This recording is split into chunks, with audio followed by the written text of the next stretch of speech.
Hello everyone, welcome back to my channel. Friends, आज हम लोग देख रहे हैं आधुनिक इतिहास एवं स्वतंत्रता आंदोलन।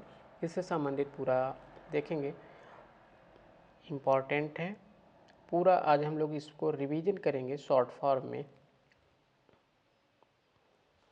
चलिए शुरुआत करते हैं फालतू की बातें ना करते हुए। सबसे पहले देखेंगे यूरोपीय व्यापारियों यानी कंपनियों का आगमन क्रम।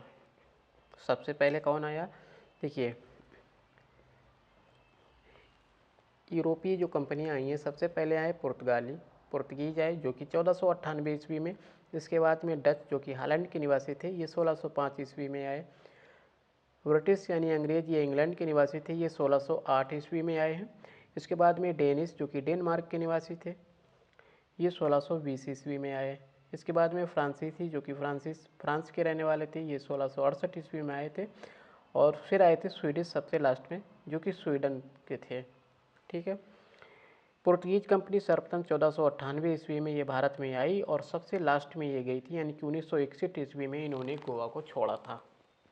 ठीक है। यहाँ से एक क्वेश्चन बनता है कि कौन सबसे पहले भारत आए थे और सबसे लास्ट में गए। तो जो पुर्तगाली थे, ये सबसे पहले भारत में आए थे 1498 ईस्वी में और सबसे लास्ट में यानी कि 1961 ईस्वी में यहाँ से गए। आगे देखेंगे विदेशी कंपनियों का स्थापना क्रम, यानी कि जो विदेशी कंपनियां, इनकी स्थापना हुई थी कंपनियों की, इनका स्थापना क्रम देख लेते हैं। कंपनी का नाम पुर्तगाली ईस्ट इंडिया कंपनी, इसको एस्तादो इंडिया भी कहते थे, एस्तादो दा इंडिया। ये पुर्तगाल की थी और उसकी स्थापना 1498 ईस्वी में कहाँ की गई? भारत में प्रथम फैक्ट्री इन्होंने कोचीन यानी कोच्चि में लगाई थी 1503 ईस्वी में। इसके बाद में अंग्रेजी ईस्ट इंडिया कंपनी, जिसको EEIC the governor and company of merchant of London training into the East Indies कहा जाता है, और ये इंग्लैंड ब्रिटेन की कंपनी थी, ईस्ट इंडिया कंपनी। इसकी स्थापना 1600 ईस्वी में हुई थी और भारत में प्रथम फैक्ट्री इन्होंने कहाँ कब लगाई थी? सूरत में लगाई थी 1613 ईस्वी में। ठीक है। इसके बाद में आता है डच ईस्ट इंडिया कंपनी, जिसको नाम था वेरेनिगदे ओस्ट इंडिसे कंपनी, जो कि हालैंड की, जो वर्तमान में नीदरलैंड है, यहाँ की कंपनी थी। 1602 ईस्वी में इसकी स्थापना हुई थी और भारत में इन्होंने सबसे पहले मसूलीपट्टनम में लगाई थी। मसूलीपट्टनम 1620 ईस्वी में डच ईस्ट इंडिया कंपनी की स्थापना हुई थी, लगाई थी इन्होंने। इसके बाद में डेनिश ईस्ट इंडिया कंपनी, ये डेनमार्क की कंपनी थी, इसकी स्थापना 1616 ईस्वी में हुई थी। भारत में सबसे पहले इन्होंने अपनी प्रथम फैक्ट्री कहाँ लगाई थी? त्रकोनार, जो यानी कि त्रावणकोर में लगाई थी 1620 ईस्वी में। फिर फ्रांसीसी ईस्ट इंडिया कंपनी, कंपनी देश इंडेस ओरिएंटलेस, जो कि फ्रांस की कंपनी थी और इसकी स्थापना 1664 ईस्वी में हुई थी और इन्होंने भारत में सबसे पहले सूरत में 1668 ईस्वी में इन्होंने अपनी प्रथम फैक्ट्री लगाई थी। इसके बाद में आता है स्वीडिश ईस्ट इंडिया कंपनी, ये स्वीडन की थी और इसकी स्थापना 1631 ईस्वी में हुई थी। चीन में अपना इन्होंने केंद्र बनाया था, स्वीडन ने, स्वीडिश ईस्ट इंडिया कंपनी ने अपना चीन में अपना केंद्र बनाया था। आगे देखेंगे पुर्तगाली के बारे में। पुर्तगाली कौन थे, कैसे थे, क्या था?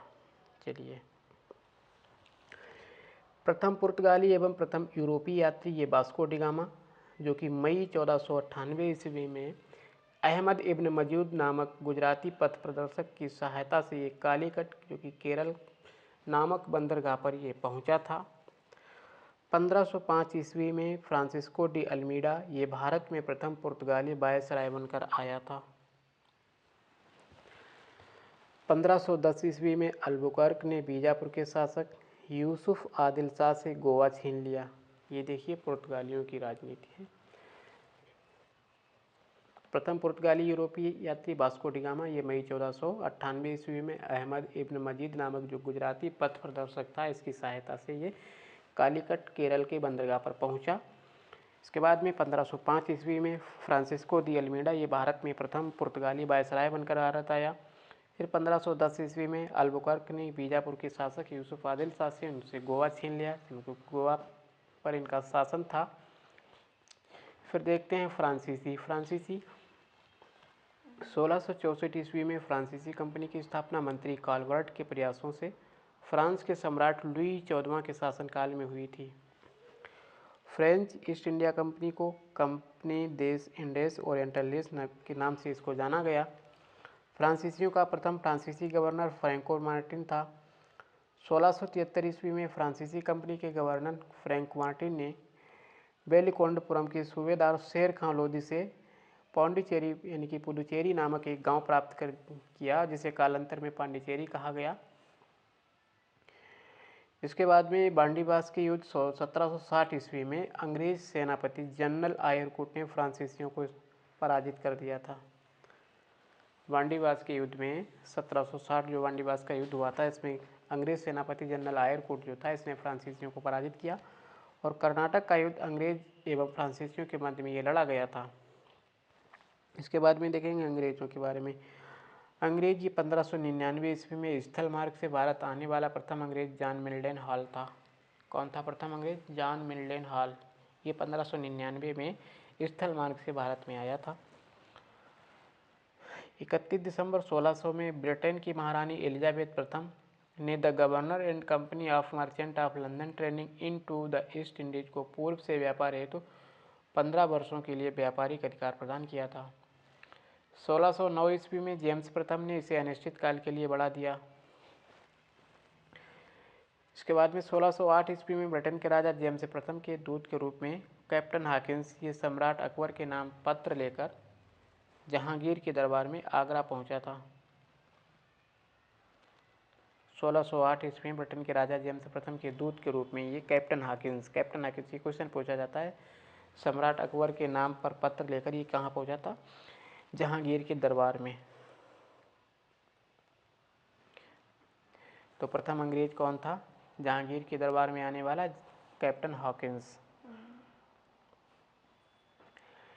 इसके बाद में 1615 ईस्वी में टामर रो ये ब्रिटेन के राजदूत के रूप में जहांगीर के दरबार में पहुंचा। 1608 में कैप्टन हॉकिंस पहुंचा जहांगीर के दरबार में।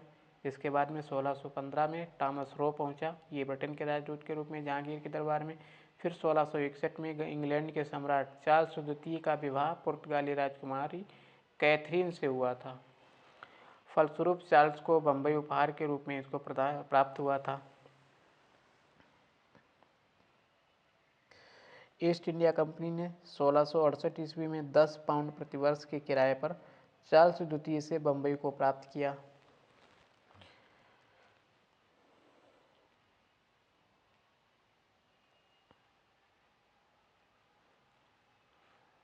चलिए आगे देखते हैं हम लोग। अब देखेंगे प्लासी का युद्ध।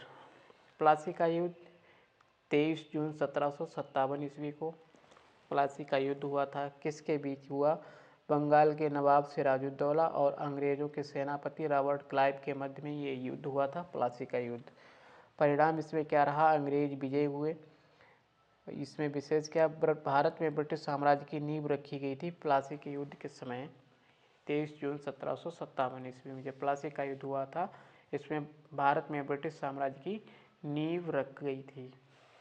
फिर आता है बक्सर का युद्ध। बक्सर का युद्ध ये 22 अक्टूबर 1764 ईस्वी को हुआ। किसके मध्य में हुआ? तो ये बंगाल के नवाब मीर कासिम, अवध के नवाब शुजाउद्दौला तथा दिल्ली के मुगल सम्राट शाह आलम द्वितीय और अंग्रेजी सेनापति हेक्टर मुंडो के मध्य में हुआ था। इसमें परिणाम ये हुआ कि इसमें भी अंग्रेज विजय रहे। और इसमें क्या हुआ? अंग्रेजों की भारत में वास्तविक सत्ता स्थापित हो गई थी बक्सर के युद्ध के बाद। ठीक, प्लासी का युद्ध हुआ, इसमें क्या हुआ? इसमें ब्रिटिश साम्राज्य की नींव रखी गई और बक्सर के युद्ध के बाद से ही अंग्रेजों की भारत में वास्तविक सत्ता स्थापित हो गई।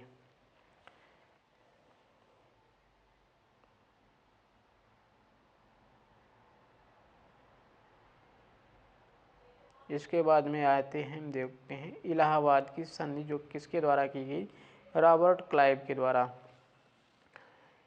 इलाहाबाद की संधि रॉबर्ट क्लाइव के द्वारा की गई। इलाहाबाद की प्रथम संधि ये शाह आलम द्वितीय से रॉबर्ट क्लाइव के द्वारा 12 अगस्त 1765 को इलाहाबाद की प्रथम संधि हुई थी। 12 अगस्त 1965 ईस्वी में इलाहाबाद की प्रथम संधि इलाहाबाद की द्वितीय संधि ये शुजाउद्दौला से हुई, रॉबर्ट क्लाइव के द्वारा शुजाउद्दौला से हुई 16 अगस्त 1765 में, यानी कि ठीक 4 दिन बाद। प्रथम संधि, इलाहाबाद की प्रथम संधि 12 अगस्त 1765 ईस्वी में शाह आलम द्वितीय से, और इलाहाबाद की द्वितीय संधि शुजाउद्दौला से, जो कि 16 अगस्त 1765 ईस्वी में। ठीक, आगे देखते हैं कर्नाटक युद्ध। कर्नाटक युद्ध ये अंग्रेजों तथा फ्रांसीसियों के मध्य में ये लड़े गए थे कर्नाटक युद्ध। कर्नाटक यानी कि प्रथम युद्ध ये 1746 से 1748 ईस्वी में। प्रमुख कारण क्या था? ऑस्ट्रिया के उत्तराधिकार का युद्ध था ये। संधि इसमें क्या हुई? एक्सला सैपल की संधि, जो कि 1748 जानी जाती है। इसमें परिणाम क्या रहा है? अनिर्णित रहा, कोई परिणाम नहीं निकला। कर्नाटक का प्रथम युद्ध जो था इसमें कोई परिणाम नहीं निकला। इसमें एक्सला सैपल की संधि पर यह युद्ध समाप्त हुआ 1748 में। कर्नाटक द्वितीय युद्ध, जो कि 1749 से 1754 ईस्वी तक हुआ, कर्नाटक के उत्तराधिकार का ये युद्ध था। इसमें क्या हुआ? इसमें पांडिचेरी की संधि, जो कि 1755 ईस्वी में हुई थी, इसकी संधि पर ये अंग्रेज मजबूत स्थिति में ये बने रहे। तृतीय युद्ध, कर्नाटक का तृतीय युद्ध 1758 से 1763 ईस्वी में। ये सप्तवर्षीय युद्ध एवं औपनिवेशिक कारण इसका प्रमुख कारण रहा। पेरिस की संधि पर यह समाप्त हुआ। पेरिस की संधि 1763 ईस्वी में हुई थी, और इसमें क्या हुआ? फ्रांस की पराजय हुई, अंग्रेजों की इसमें विजय हुई थी। इसके बाद में हम लोग देखेंगे आंग्ल मैसूर युद्ध। आंग्ल मैसूर युद्ध, इसमें प्रथम आंग्ल मैसूर युद्ध 1767 से 1769 ईस्वी में। शासक, इस मैसूर का शासक कौन था? हैदर अली था। बंगाल के गवर्नर लॉर्ड बेरेल्ट, और ये मद्रास की संधि 1769 पर यह युद्ध समाप्त हुआ। द्वितीय आंग्ल मैसूर युद्ध 1780 से 1784 ईस्वी में। शासक हैदर अली और वारेन हेस्टिंग, ये बंगाल का गवर्नर था। ये मंगलौर की संधि, जो कि 1784 ईस्वी में इस पर समाप्त हुआ। इसमें हैदर अली की मृत्यु हो गई थी।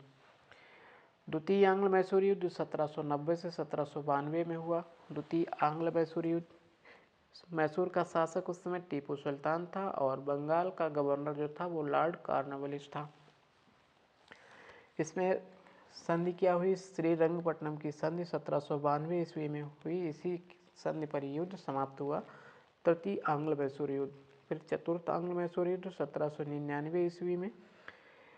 मैसूर का शासक टीपू सुल्तान था, और बंगाल का गवर्नर जो था वो लॉर्ड वेलेस्ली था।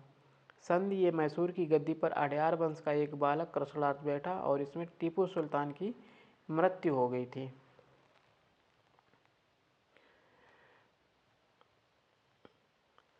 इसके बाद में देखेंगे हम लोग आंग्ल मराठा युद्ध। आंग्ल मराठा युद्ध, प्रथम आंग्ल मराठा युद्ध ये 1755 से 1782 ईस्वी तक। सालवाई की संधि 1782 ईस्वी की संधि पर यह प्रथम आंग्ल मराठा युद्ध समाप्त हुआ। इसमें परिणाम हुआ कि अंग्रेजों को सालसेट तथा एलिफेंटा द्वीप प्राप्त हुआ। माधवराव नारायण पेशवा बना तथा राघोबा को पेंशन दी गई। ये प्रथम आंग्ल मराठा युद्ध का परिणाम रहा। इसके बाद में द्वितीय आंग्ल मराठा युद्ध, ये 1803 से 1806 ईस्वी तक। इसमें क्या हुआ? देवगांव की संधि, जो कि 17 दिसंबर 1803 ईस्वी में अंग्रेजों एवं भोसले के मध्य हुई थी। सुरजी अर्जन गांव की संधि 30 दिसंबर 1803 ईस्वी में अंग्रेजों एवं सिंधिया के मध्य हुई। राजपुर घाट की संधि 25 दिसंबर 1805 ईस्वी में लॉर्ड वेलेस्ली के जाने के बाद जॉर्ज बार्लो के द्वारा होलकर से संधि की गई थी। इसके बाद में तृतीय आंग्ल मराठा युद्ध 1817 से 1818 ईस्वी तक। इसमें संधि पूना की संधि, ग्वालियर की संधि और मंदसौर की संधि हुई थी तृतीय आंग्ल मराठा युद्ध में। परिणाम इसका रहा, समस्त मराठा क्षेत्र ब्रिटिश सत्ता के अधीन हो गया। पेशवा का पद इसमें समाप्त कर दिया गया, और बाजीराव द्वितीय का प्रश्न देकर बिठूर इनको भेज दिया गया। बाजीराव द्वितीय को यहाँ पेंशन देकर इनको बिठूर भेज दिया गया। इसके बाद में आंग्ल सिख युद्ध। आंग्ल सिख युद्ध, प्रथम आंग्ल सिख युद्ध 1845 से 1846 ईस्वी। तो सिख शासक दिलीप सिंह, जो वजीर लाल सिंह, सेनापति Teja Singh, governor lord Hardinge था, और ये लाहौर की संधि पर यह समाप्त हुआ। अंग्रेजों ने दिलीप सिंह को महाराजा की इसमें पदवी दी थी प्रथम आंग्ल सिख युद्ध में। इसके बाद में द्वितीय आंग्ल सिख युद्ध, जो कि 1848 से 1849 ईस्वी में हुआ, और सिख शासक था दिलीप सिंह, गवर्नर था लॉर्ड डलहौजी, और ये संधि अमृतसर की संधि पर यह समाप्त हुआ। दिलीप सिंह से कोहिनूर हीरा लेकर ब्रिटिश ताज के पास भेजा गया। आगे देखेंगे अब हम लोग गवर्नर जनरल और वायसराय। वारेन हेस्टिंग ये बंगाल का प्रथम गवर्नर जनरल था, जो कि 1773 से 1785 ईस्वी तक रहा। 1773 ईस्वी में रेगुलेटिंग एक्ट पारित हुआ, और घेरे की नीति यानी रिंग फेंस नीति वारेन हेस्टिंग से संबंधित है। कलकत्ता में सुप्रीम कोर्ट, जो कि सर्वोच्च न्यायालय की स्थापना हुई थी 1773 यानी वारेन हेस्टिंग के समय। प्रथम आंग्ल मराठा युद्ध हुआ था 1775 से 1782 ईस्वी में। द्वितीय आंग्ल मैसूर युद्ध हुआ था 1780 से 1784 ईस्वी में, और सालवाई की संधि हुई थी 1782 ईस्वी में। भारत में न्यायिक सेवा का जनक वारेन हेस्टिंग को कहा गया। फिर आता है लॉर्ड कॉर्नवालिस। लॉर्ड कॉर्नवालिस जो था, ये 1786 से 1793 ईस्वी तक ये बंगाल का गवर्नर रहा। तृतीय आंग्ल मैसूर युद्ध 1790 से 1792, और श्रीरंगपट्टनम की संधि 1792 ईस्वी में इसी के समय हुई। स्थायी बंदोबस्त 1793 ईस्वी में इसकी शुरुआत की गई लॉर्ड कॉर्नवालिस के समय में। 5 अक्टूबर 1805 को कॉर्नवालिस की मृत्यु गाजीपुर उत्तर प्रदेश में हुई, और वहीं पर इसकी कब्र स्थित है। ये क्वेश्चन यहाँ से बनता है, किस गवर्नर की, बंगाल के किस गवर्नर की, यानी कि किस अंग्रेज अधिकारी की, अंग्रेज गवर्नर की जो कब्र है वो उत्तर प्रदेश में स्थित है। तो उत्तर प्रदेश में कहाँ स्थित है? गाजीपुर में स्थित है। और किसकी स्थित है? लॉर्ड कॉर्नवालिस की। भारत में सिविल सेवा एवं पुलिस सेवा का जनक लॉर्ड कॉर्नवालिस को कहा जाता है। इसके बाद में लॉर्ड बेलेजली जो कि 1798 से 1805 ईस्वी तक ये बंगाल का गवर्नर रहा। सहायक संधि की शुरुआत लॉर्ड बेलेजली के समय में हुई थी 1798 ईस्वी में। हैदराबाद से 1798 और 1800 ईस्वी में मैसूर 1799 ईस्वी में। हैदराबाद से कभी 1798 और 1800 ईस्वी में, मैसूर से 1799 ईस्वी में, तंजौर से 1799 ईस्वी में, अवध से 1801 ईस्वी, पेशवा 1802 ईस्वी में, भोसले से 1803 ईस्वी, सिंधिया से 1804 ईस्वी में। ये लगातार संधियाँ होती रहीं लॉर्ड बेलेजली के समय चतुर्थ आंग्ल मैसूर युद्ध हुआ 1799 ईस्वी में, और बसीन की संधि 1802 ईस्वी में हुई। द्वितीय आंग्ल मराठा युद्ध हुआ 1803 से 1805 ईस्वी में। कलकत्ता में फोर्ट विलियम कॉलेज की स्थापना हुई।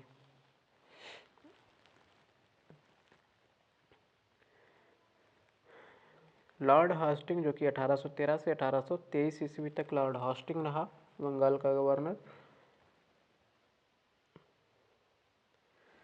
तृतीय आंग्ल मराठा युद्ध 1817 से 1819 ईस्वी के बाद हस्तक्षेप की नीति अपनाई गई। 1818 में पेशवा पद की समाप्ति कर दी गई। आंग्ल नेपाल युद्ध 1814 से 1816 ईस्वी में हुआ। बम्बई एवं मद्रास में रैयतवाड़ी व्यवस्था को टॉमस मुनरो के द्वारा लागू किया जाना, जो कि 1820 ईस्वी में। अवध एवं उत्तर पश्चिम राज्य प्रांतों में महालवाड़ी व्यवस्था को लागू किया गया।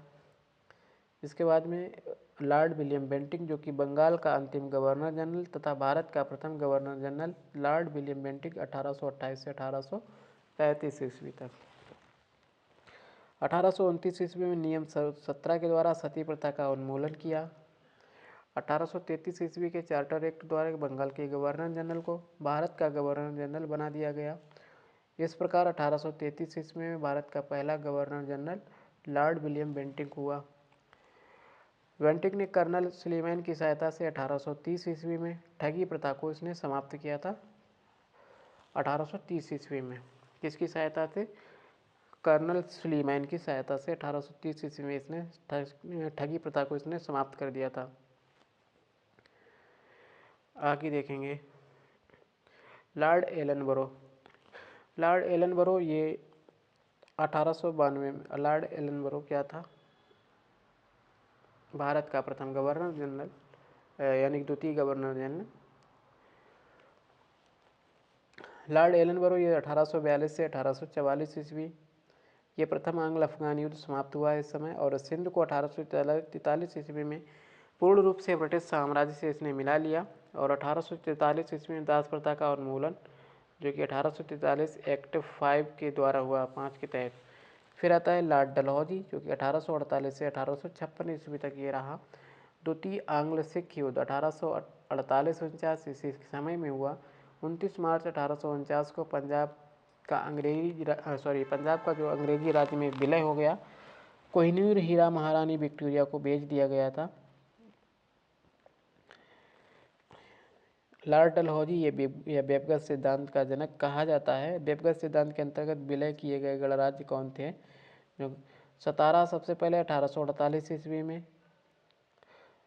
सतारा जो फिर इसके बाद में जैतपुर संबलपुर 1849 ईस्वी में, बघाट 1850 में, उदयपुर 1852 में, झांसी 1853 में, नागपुर 54 में, अवध 1856 में। अवध को कुशासन का आरोप लगाकर इसको हड़प लिया। भारत में रेलवे का जनक डलहौजी को कहा जाता है। 1853 ईस्वी में प्रथम रेल लाइन बम्बई से ठाणे के बीच में जो कि 34 किलोमीटर, इस पर रेल का परिचालन 1854 ईस्वी में कलकत्ता एवं रानीगंज के मध्य में दूसरी रेल चलाई गई। भारत में पहली बार PWD यानी कि सार्वजनिक निर्माण विभाग की स्थापना लॉर्ड डलहौजी के द्वारा की गई। इसके बाद में लॉर्ड कैनिंग आता है। लॉर्ड कैनिंग ये भारत के अंतिम गवर्नर जनरल और प्रथम वायसराय था। 1856 से 1858 ईस्वी में ये अंतिम गवर्नर जनरल रहा भारत का, और 1858 से 1862 तक प्रथम वायसराय रहा।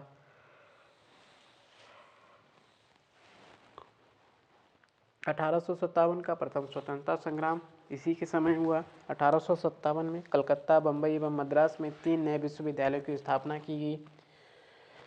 कंपनी के शासन का अंत हुआ और मुगल सम्राट के पद को इसमें समाप्त कर दिया गया। लॉर्ड मेयो जो कि 1869 से 1872 ईस्वी तक ये वायसराय था भारत का।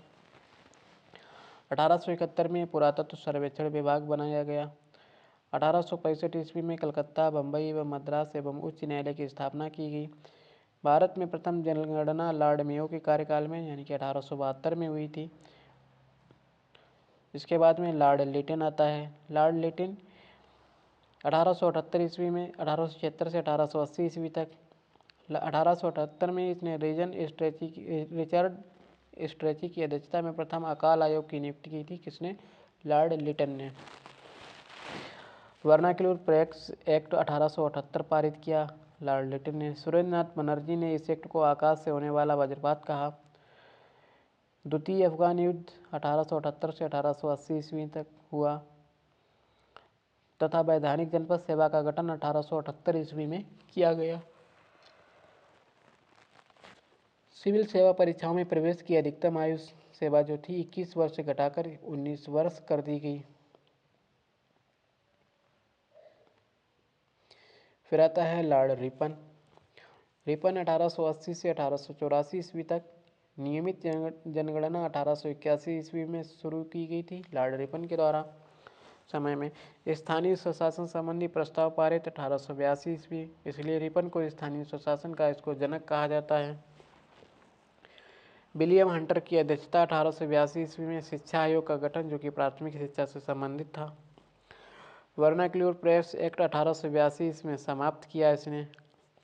2 फरवरी 1883 ईस्वी में यूरोपियों के विरुद्ध भारतीय न्यायाधीशों द्वारा मुकदमे की सुनवाई के लिए प्रस्तावित इल्बर्ट बिल विवाद हुआ और ये सोत विद्रोह के नाम से प्रसिद्ध है। इसके बाद में लॉर्ड डफरिन आता है। डफरिन 1884 से 1886 ईस्वी तक। डफरिन के समय A.O. ह्यूम के द्वारा 1885 ईस्वी में भारतीय राष्ट्रीय कांग्रेस की स्थापना की गई थी। 1887 ईस्वी में डफरिन के कार्यकाल में इलाहाबाद विश्वविद्यालय की स्थापना की गई। फिर आता है लॉर्ड कर्जन। कर्जन आता है 1899 से 1905 ईस्वी में। लॉर्ड कर्जन के कार्यकाल में गठित आयोग कौन कौन से थे उनको देखते हैं। 1900 ईस्वी में अकाल आयोग गठित किया गया, इसके अध्यक्ष सर एंटोनी मैकडोनाल्ड था। 1901 ईस्वी में सिंचाई आयोग की स्थापना हुई, इसका अध्यक्ष सर कॉलिन स्कॉट मॉनक्रीफ था। 1901 ईस्वी में रेलवे आयोग का गठन किया गया, इसका अध्यक्ष थॉमस रॉबर्टसन था। 1902 ईस्वी में पुलिस आयोग की स्थापना की गई, इसका अध्यक्ष एंड्रयूज फ्रेजर था। और 1902 ईस्वी में विश्वविद्यालय आयोग की स्थापना की गई, गठित किया गया आयोग, इसका जो अध्यक्ष था वो सर थॉमस रैले था। ये जो थे 5 आयोग गठित किए गए थे लॉर्ड कर्जन के समय में। 19 जुलाई 1905 ईस्वी को कर्जन ने शिमला में बंगाल विभाजन की घोषणा की तथा सितंबर 1905 में ब्रिटिश सम्राट ने इसकी स्वीकृति दी। इसके बाद में आते हैं, नेक्स्ट देखते हैं लॉर्ड मिंटो। लॉर्ड मिंटो द्वितीय, ये 1905 से 1910 ईस्वी तक। 1907 ईस्वी में सूरत अधिवेशन में कांग्रेस का विभाजन, लॉर्ड मिंटो के द्वारा सुधार के तहत पहली बार मुसलमानों के लिए पृथक मताधिकार तथा पृथक निर्वाचन क्षेत्रों की स्थापना की गई। लॉर्ड हार्डिंग द्वितीय, जो कि 1910 से 1916 ईस्वी तक रहा, इसमें क्या हुआ, दिल्ली दरबार में बंगाल विभाजन रद्द करने की घोषणा की गई। राजधानी कलकत्ता से दिल्ली स्थानांतरित करने की घोषणा की गई 1911 ईस्वी में। और 1912 ईस्वी में दिल्ली भारत की राजधानी बनी। 23 दिसंबर 1912 ईस्वी को दिल्ली में लॉर्ड हार्डिंग पर बम फेंका गया। इस कांड में भाई बाल मुकुंद को फांसी की सजा दी गई थी।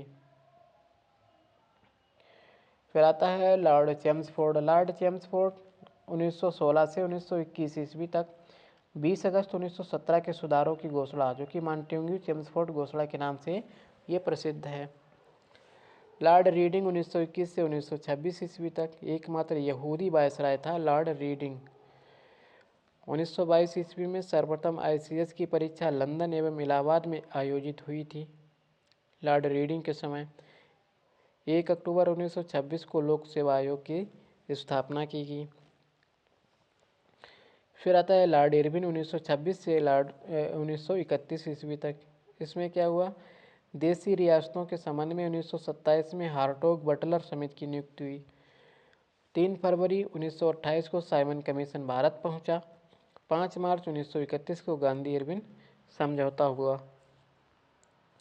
लॉर्ड लिनलिथगो, जो कि 1936 से 1944 ईस्वी तक रहा। पहला प्रांतीय आम चुनाव 1936-37 ईस्वी में संपन्न हुआ, जिसमें से 11 प्रांतों में से 8 प्रांतों में कांग्रेस ने सरकार बनाई, 6 प्रांतों में पूर्ण बहुमत की और 2 प्रांतों में गठबंधन की सरकार बनाई गई। 1942 ईस्वी में क्रिप्स मिशन भारत आया और गांधी जी इसके निर्णय को पोस्ट डेटेड चेक इसको कहा था। 8 अगस्त 1942 को भारत छोड़ो आंदोलन, जो कि अगस्त क्रांति प्रारंभ हुआ, जिसमें करो या मरो का नारा दिया गया था। 1942 ईस्वी में भारत छोड़ो आंदोलन के समय लॉर्ड वेवेल, जो कि 1944 से 1947 ईस्वी तक, शिक्षा सुधार हेतु सार्जेंट योजना 1944 ईस्वी की घोषणा हुई। वेवेल योजना 1945 ईस्वी में इसमें प्रस्तुत किया गया। 20 फरवरी 1947 को ब्रिटिश प्रधानमंत्री लॉर्ड क्लीमेंट एटली ने घोषणा की कि भारत को जून 1948 तक सत्ता सौंप देंगे। इसके बाद में लॉर्ड माउंटबेटन। लॉर्ड माउंटबेटन 1947 से 1948 ईस्वी तक रहा। लॉर्ड माउंटबेटन ये ब्रिटिश भारत के अंतिम गवर्नर जनरल एवं वायसराय थे तथा स्वतंत्र भारत के प्रथम गवर्नर जनरल बने। 3 जून 1947 को माउंटबेटन योजना घोषित हुई, जिसमें भारत की विभाजन की रूपरेखा तैयार की गई। स्वतंत्र भारत के प्रथम गवर्नर जनरल लॉर्ड माउंटबेटन नियुक्त हुए। के बाद में सी राजगोपालाचारी, जो कि 1948 से 1950 ईस्वी तक भारत के अंतिम गवर्नर जनरल तथा स्वतंत्र भारत के प्रथम भारतीय गवर्नर जनरल। आगे देखेंगे ब्रिटिशकालीन भू राजस्व व्यवस्था।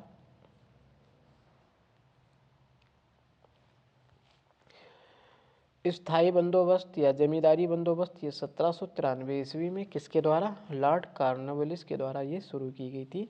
और कहाँ कहाँ की गई थी, बंगाल, बिहार, उड़ीसा, उत्तर प्रदेश, बनारस खंड और उत्तरी कर्नाटक।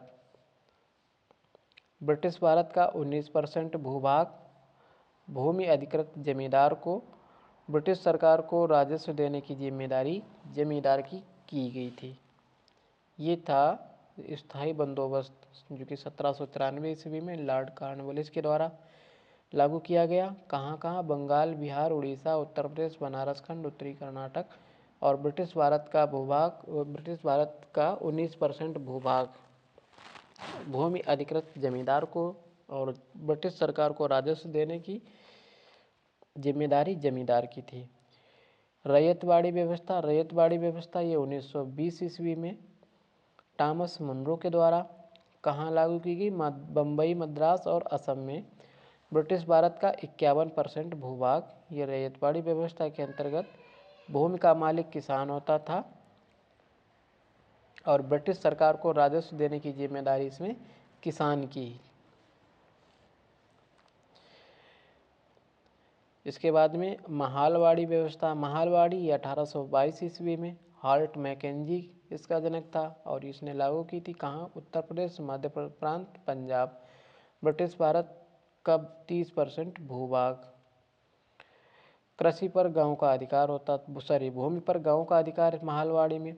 और ब्रिटिश सरकार को राजस्व देने की जिम्मेदारी गांव के मुखिया की होती थी। तो क्या क्या आया इसमें, जमींदारी बंदोबस्त, लॉर्ड कॉर्नवालिस, इसमें जमींदार को भूमि अधिकृत की जाती थी। रैयतवाड़ी व्यवस्था 1820 ईस्वी में टॉमस मुनरो ने इसने बम्बई, मद्रास, असम में। और इसमें ब्रिटिश भारत का 51% भूभाग और भूमि का मालिक इसमें किसान होता था। रैयतवाड़ी में, महालवाड़ी में 1822 ईस्वी में ये हार्ट मैकेंजी, उत्तर प्रदेश, मध्य प्रदेश और पंजाब में ये व्यवस्था लागू की गई। ब्रिटिश भारत का 30% भूभाग और भूमि पर गांव का अधिकार इसमें होता था।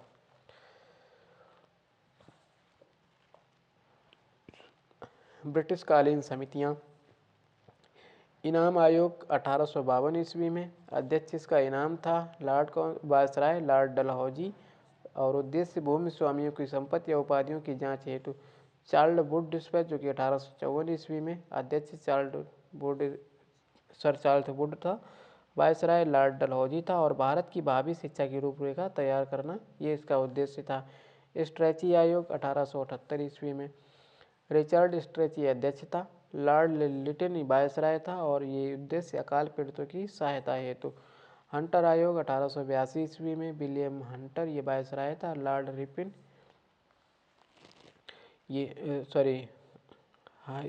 विलियम हंटर इसका अध्यक्ष था, लॉर्ड रिपिन वायसराय था। इसका उद्देश्य था शिक्षा की प्रगति के पुनरावलोकन हेतु। हर्षेल समिति 1893 ईस्वी में, अध्यक्ष हर्षेल था, वायसराय लॉर्ड लैंसडाउन था। उद्देश्य इसका टकसाल संबंधी सुझाव देने हेतु। मैकडोनल आयोग 1900 ईस्वी में, अध्यक्ष सर एंटोनी मैकडोनल था और वायसराय लॉर्ड कर्जन था।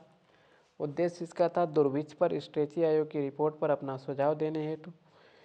मॉनक्रीक आयोग 1901 ईस्वी में, इसका अध्यक्ष सर बॉल्विन स्कॉट मॉनक्रीक था, वायसराय लॉर्ड कर्जन था और ये सिंचाई की योजना हेतु ये मॉनक्रीक आयोग गठित किया गया था। फ्रेजर आयोग 1902 ईस्वी में, इसके अध्यक्ष सर डब्ल्यू फ्रेजर था और वायसराय लॉर्ड कर्जन था। इसका उद्देश्य था पुलिस प्रशासन की कार्यपद्धति की जांच करना। सैंडलर आयोग, इसका अध्यक्ष माइकल सैंडलर और वायसराय लॉर्ड चेम्सफोर्ड, कलकत्ता विश्वविद्यालय की कार्यप्रणाली और उनके दोषों की जांच के लिए गठित किया गया था। और ये सैंडलर आयोग 1917 में। फिर आता है बटलर आयोग इसके 1927 ईस्वी में, इसके अध्यक्ष हारकोर्ट बटलर थे और ये लॉर्ड डर्बिन वायसराय था। इसका उद्देश्य था ब्रिटिश परमसत्ता और देशी राज्यों को अच्छे संबंध स्थापित करने से संबंधित था। इसके बाद में आते हैं धन निष्कासन का सिद्धांत।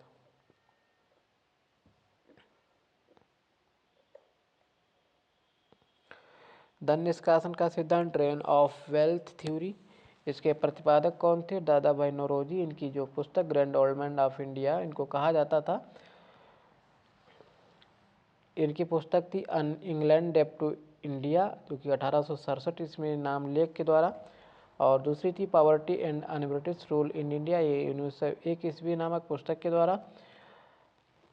अन्य विचारक रमेश चंद्र दत्त थे, जिनकी पुस्तक थी इकोनॉमिक हिस्ट्री ऑफ इंडिया नामक पुस्तक के द्वारा। चलिए आगे देखते हैं 1857 का विद्रोह।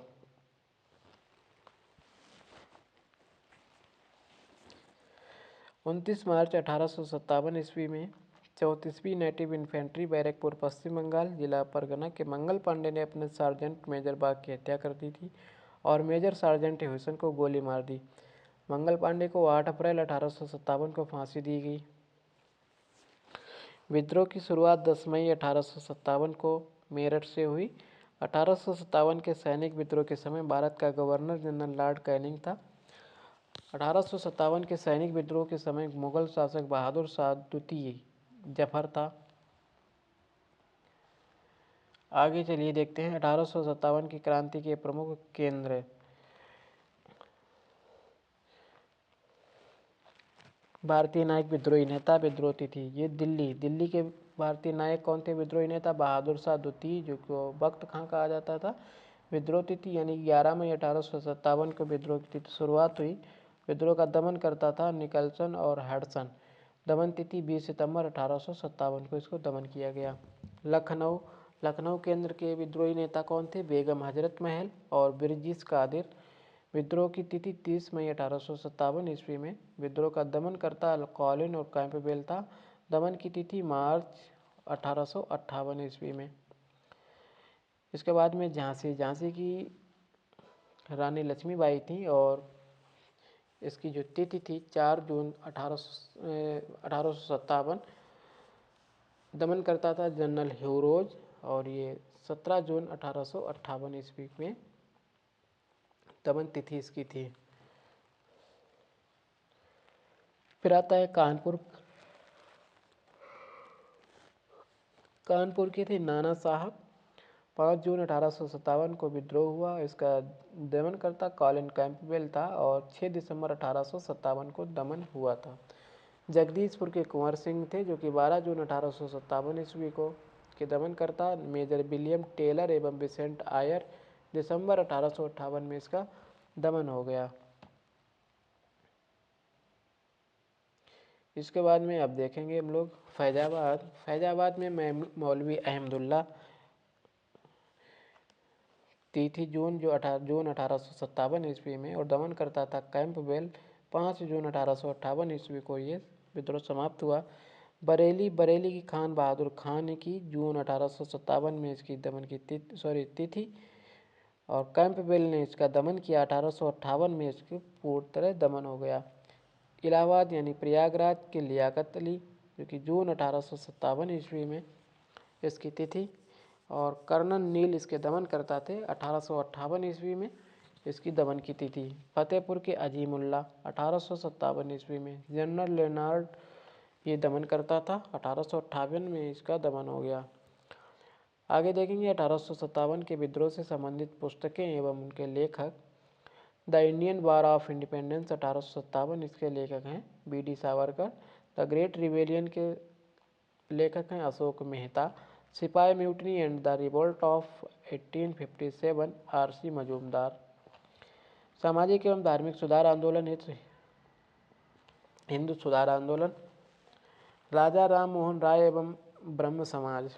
परिचय। राजा राम मोहन राय ये 22 मई 1772 27 सितंबर 1833 तक ये रहे। जन्म स्थान इनका राधानगर हुगली पश्चिम बंगाल। उपाधि इनकी राजा की मुगल शासक अकबर द्वितीय के द्वारा दी गई। युगदूत सुभाष चंद्र बोस के द्वारा कहा गया। संवैधानिक आंदोलन के जनक सुरेंद्रनाथ बनर्जी के द्वारा। भारतीय नवजागरण के अग्रदूत जनक, आधुनिक भारत के पिता, भारतीय राष्ट्रवादी के जनक, नवप्रभात का तारा, अतीत एवं भविष्य के मध्य सेतु, भारतीय जागृति के जनक, नए भारत का मसीहा, प्रथम आधुनिक पुरुष एवं युग पुरुष आदि का सम्मान इनको प्राप्त हुआ।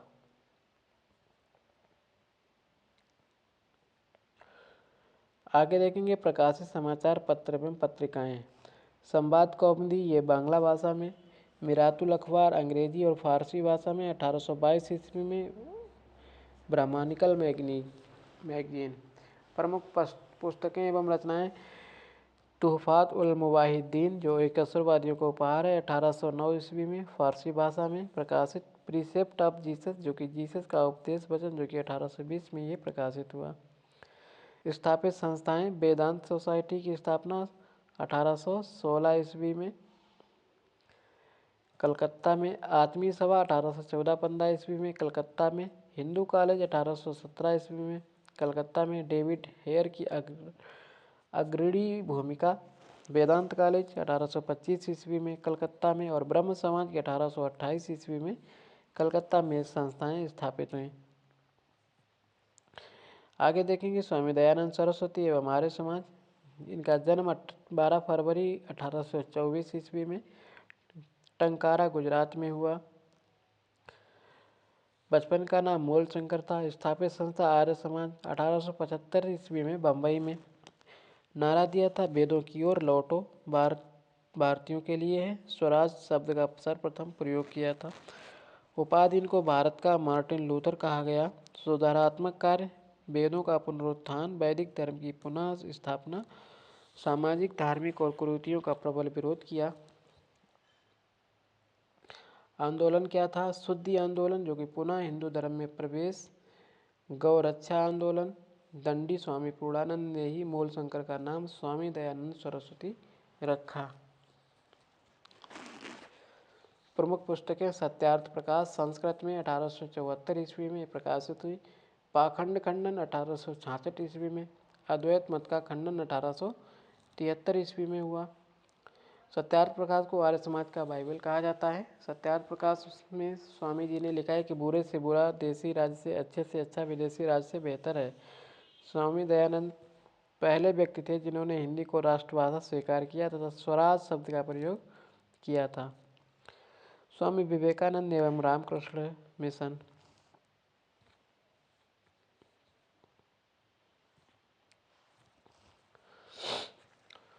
इनका जन्म 12 जनवरी 1863 ईस्वी को, जन्म स्थान कोलकाता। बचपन का नाम नरेंद्र नाथ दत्त, पिता इनके विश्वनाथ दत्त, माता भुवनेश्वरी देवी। गुरु पर रामकृष्ण परमहंस। संस्थापित संस्था रामकृष्ण मिशन 1897 बेलूर में, कलकत्ता में।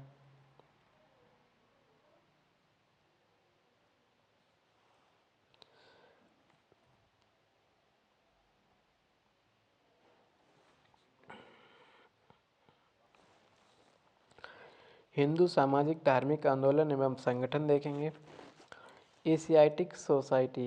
एशियाटिक सोसाइटी की स्थापना 1784 ईस्वी में, संस्थापक था विलियम जोन्स और इसकी स्थापना कलकत्ता बंगाल में हुई थी। एशियाटिक सोसाइटी की युवा बंगाल आंदोलन की स्थापना 1826 ईस्वी में। इस संस्थापक इसका था जो हेनरी लुई विवियन डेरोजियो और ये कहाँ इसका स्थान था? कलकत्ता बंगाल में। ब्रह्म समाज की स्थापना 1828 ईस्वी में राजा राम मोहन राय के द्वारा कलकत्ता बंगाल में की गई। इसके बाद में तत्वबोधिनी सभा 1839 ईस्वी में देवेंद्र नाथ टैगोर के द्वारा कलकत्ता बंगाल में की गई। परमहंस मंडली की स्थापना 1840 ईस्वी में गोपाल हरि देशमुख बम्बई में। रहनुमाई माजदायसन सभा 1851 ईस्वी में दादा भाई नौरोजी के द्वारा बम्बई में की गई। प्रार्थना समाज की स्थापना 1867 ईस्वी में डॉक्टर आत्माराम पांडुरंग एमजी रानडे के द्वारा बम्बई में। आर्य समाज की स्थापना 1875 ईस्वी में स्वामी दयानंद सरस्वती ने बम्बई में की। थियोसॉफिकल सोसाइटी की स्थापना 1875 ईस्वी में madam H P. Blavatsky, colonel H S. Olcott ने न्यूयॉर्क में की। दक्कन एजुकेशन सोसाइटी की स्थापना 1884 ईस्वी में जी.जी. आगरकर के द्वारा पूना में की गई। इंडियन नेशनल सोशल कॉन्फ्रेंस की स्थापना 1887 ईस्वी में महादेव गोविंद रानाडे के द्वारा बम्बई में की गई। देव समाज की स्थापना 1887 ईस्वी में शिवनारायण अग्निहोत्री ने की, कहाँ? लाहौर में। रामकृष्ण मिशन की स्थापना 1897 ईस्वी में स्वामी विवेकानंद के द्वारा बेल्लूर में की गई। सर्वेंट्स ऑफ इंडिया सोसाइटी की स्थापना 1905 ईस्वी में गोपाल कृष्ण गोखले के द्वारा बम्बई में। पूना सेवा सदन की स्थापना 1909 ईस्वी में श्रीमती रामाबाई रानाडे पूना में की गई। सोशल सर्विस लीग 1911 ईस्वी में एम.एस. जोशी के द्वारा बम्बई में की गई। सेवा समिति की स्थापना 1914 ईस्वी में एच.एन. कुंजरू इलाहाबाद प्रयागराज में की गई। हिंदू महासभा 1915 ईस्वी में मदन मोहन मालवीय के द्वारा हरिद्वार में की गई। वीमेंस इंडियन एसोसिएशन की स्थापना 1917 ईस्वी में लेडी सदाशिव अय्यर के द्वारा मद्रास में की गई। विश्व भारती की स्थापना 1921 ईस्वी में रविंद्रनाथ टैगोर के द्वारा कलकत्ता में की गई। निम्न जातीय आंदोलन एवं संगठन देखेंगे।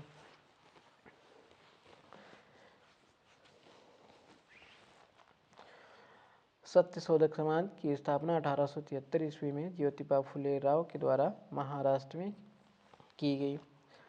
अरब्बीपुरम आंदोलन की स्थापना 1888 ईस्वी में संस्थापक श्री नारायण गुरु अरब्बीपुर केरल में। श्री नारायण धर्म परिपालन योगम 1930 ईस्वी में श्री नारायण पद्मनाभम पल्पू एवं कुमार आसान के द्वारा केरल में। डिप्रेस्ड क्लास मिशन सोसाइटी की स्थापना 1906 ईस्वी में बी.आर. सिंधे के द्वारा बम्बई में। बहुजन समाज की स्थापना 1910 ईस्वी में मुकुंदराव पाटिल के द्वारा सतारा महाराष्ट्र में की गई। जस्टिस पार्टी की 1915-16 में सी.एन. मुदालियर, टी.एम. नायर एवं पी. त्यागराज चेट्टी के द्वारा मद्रास में की गई। बहिष्कृत हितकारिणी 1924 में डॉक्टर भीमराव अंबेडकर के द्वारा बम्बई में की गई।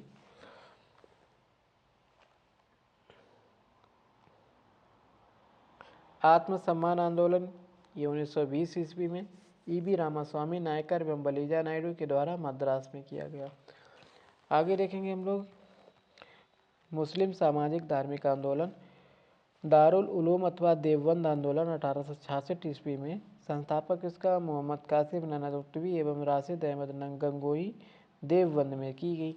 अलीगढ़ आंदोलन की स्थापना 1875 ईस्वी में सर सैयद अहमद खां के द्वारा अलीगढ़ में की गई। अहमदिया आंदोलन की स्थापना 1889-90 में मियाँ मिर्जा गुलाम अहमद के द्वारा फरीदकोट में की गई। नदवातुल आंदोलन जो कि नदवा उल उलेमा 1894-95 ईस्वी में मौलाना शिबली नुमानी के द्वारा लखनऊ में की गई।